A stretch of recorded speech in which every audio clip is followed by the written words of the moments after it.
Kayaknya belakangan ini di mana-mana kita dengar soal intermittent fasting, ya kan? Katanya sih ini cara jitu buat nurunin berat badan, buat jadi lebih sehat.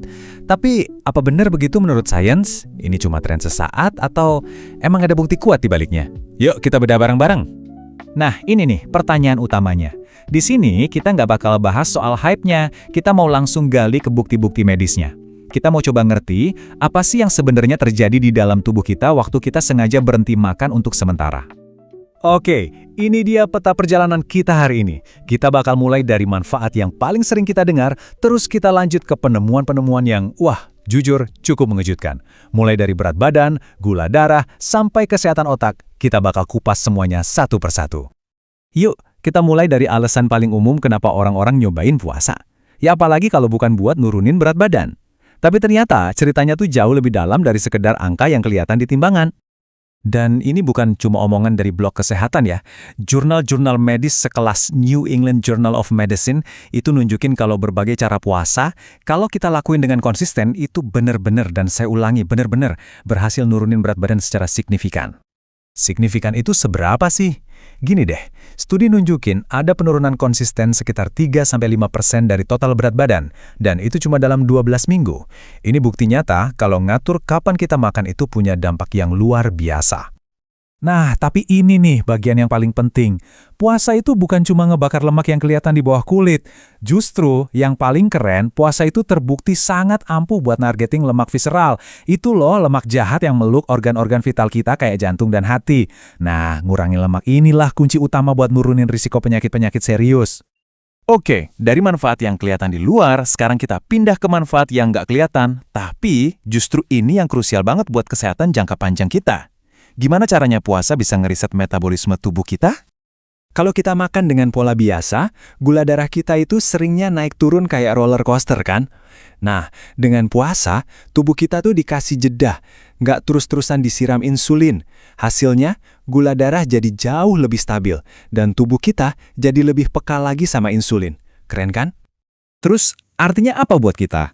Artinya, risiko kita kena sindrom metabolik sama diabetes tipe 2 itu bisa turun drastis. Jadi, dengan bikin insulin kita lebih sensitif, kita tuh sebenarnya lagi ngerawat mesin metabolisme tubuh kita biar awet buat jangka panjang. Oke, siap-siap ya. Sekarang kita masuk ke salah satu penemuan yang paling bikin kaget. Ternyata, ngasih istirahat ke perut kita itu bisa bikin otak kita kerja lebih pinter dan lebih kuat. Loh, kok bisa? Pernah dengar nggak istilah BDNF? Gampangnya gini, anggap aja ini pupuk super buat otak kita. Protein ini penting banget buat numbuhin sel saraf baru, nguatin koneksi antar sel, dan yang pasti, ngejaga ingatan kita biar tetap tajam. Nah, ini dia hubungannya. Banyak banget penelitian yang nunjukin kalau puasa itu salah satu pemicu paling kuat buat tubuh kita ngeluarin lebih banyak BDNF. Jadi pas kita puasa, secara nggak langsung kita itu lagi ngupuk otak kita sendiri. Nggak cuma itu, ada juga proses keren namanya autofagi. Bayangin aja ini kayak pasukan bersih-bersih internal di dalam sel kita. Pas kita puasa, pasukan ini langsung aktif, ngebersihin sampah dan bagian-bagian sel yang udah rusak. Ini tuh kayak program daur ulang dan perbaikan buat sel-sel di tubuh kita. Jadi, coba bayangin deh gabungan keduanya. Kita dapat lebih banyak pupuk buat numbuhin sel saraf baru, plus ada pasukan pembersih yang beresin semua sampah seluler. Kombinasi maut inilah yang bisa ningkatin daya ingat dan punya potensi buat melindungin otak kita dari penurunan fungsi seiring kita menua.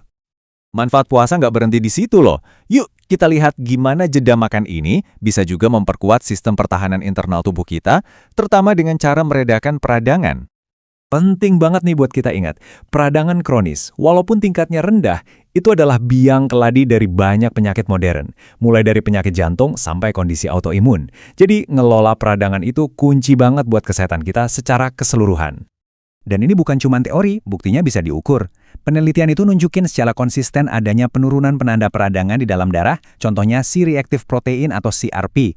Ini artinya puasa itu ngasih kesempatan buat tubuh kita buat ngadem, buat istirahat dari kondisi peradangan konstan yang mungkin nggak kita sadari.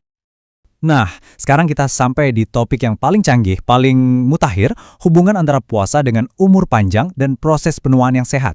Apa benar ini bisa jadi kunci buat kita hidup lebih lama dan yang penting lebih sehat? Konsepnya itu namanya adaptasi stres. Gampangnya gini, Anggap aja puasa itu ngasih stres yang baik dan terkontrol ke sel-sel kita. Nah, sebagai respons, sel-sel kita itu bukannya nyerah, tapi justru ngeaktifin sistem pertahanan dan perbaikan internalnya. Hasilnya, sel kita jadi lebih kuat, lebih tangguh buat ngelawan penyakit dan efek-efek penuaan. Walaupun penelitian jangka panjang pada manusia soal ini masih terus berjalan, bukti-bukti yang ada sekarang itu sangat-sangat menjanjikan. Dengan bikin sel-sel kita lebih tangguh, puasa itu ngebantu tubuh buat ngejaga kesehatan dalam waktu yang sangat panjang. Dan itulah kan inti dari penuaan yang sehat. Baiklah, setelah kita ngebahas semuanya dari A sampai Z, yuk sekarang kita kumpulin lagi semua buktinya dan kita rangkum poin-poin paling penting yang perlu Anda ingat. Jadi kesimpulannya gini, manfaat puasa itu jauh lebih dari sekedar angka di timbangan. Ini adalah cara buat nargetin lemak jahat, nyimbangin gula darah, mupuk otak kita, nanangin peredangan, dan pada akhirnya ngebangun sel-sel yang lebih kuat buat masa depan kita yang lebih sehat. Intinya, seperti yang disimpulkan dari temuan di jurnal-jurnal medis terkemuka, puasa intermiten itu bukan sekedar diet. Ini adalah sebuah strategi yang didukung sains buat ningkatin kesehatan metabolisme kita secara menyeluruh. Oke, sebagai penutup, saya mau ninggalin Anda dengan satu pertanyaan buat direnungkan. Selama ini kita kan sering banget ya pusing mikirin apa yang kita makan. Mungkin udah saatnya kita juga mulai bertanya, jangan-jangan kapan kita makan itu sama pentingnya. Terima kasih sudah menyimak kupasan kali ini.